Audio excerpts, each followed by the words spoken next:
Welcome to our channel. నేను మీరాగా. రాజధాని గ్రామాలలో స్థానిక ఎమ్మెల్యే శ్రావణ్ కుమార్ తో కలిసి మంత్రి నారాయణ పర్యటన చేశారు.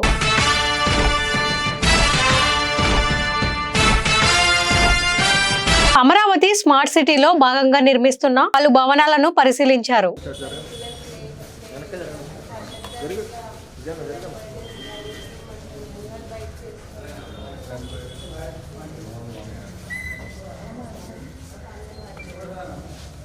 వెంకటపాలెంలో నిర్మాణంలో ఉన్న అంగన్వాడీ సెంటర్లు, ఈ హెల్త్ సెంటర్లు, మందడంలో నిర్మాణంలో ఉన్న అంగన్వాడీ కేంద్రాన్ని కూడా పరిశీలించారు.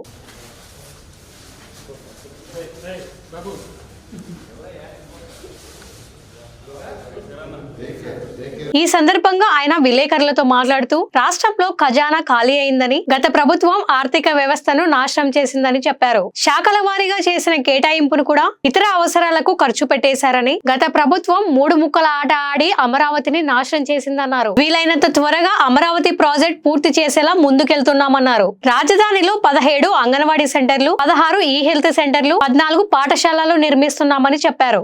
వచ్చే నెలాఖరికి ఈ భవనాలన్నీ పూర్తి చేయాలని కాంట్రాక్టర్లకు చెప్పినట్టు తెలుస్తుంది. ఆగస్టు నెలాఖరికి అన్ని పూర్తి చేసి చంద్రబాబు గారితో ప్రారంభం చేయిస్తామన్నారు. అమరావతి నిర్మాణం పూర్తయితే అది ప్రపంచంలోనే నెంబర్ 1 గా ఉండేదని అన్నారు. 100 రోజుల్లో కనీసం 100 అన్నా క్యాంటీన్లను ప్రారంభించేలా చర్యలు తీసుకున్నామన్నారు.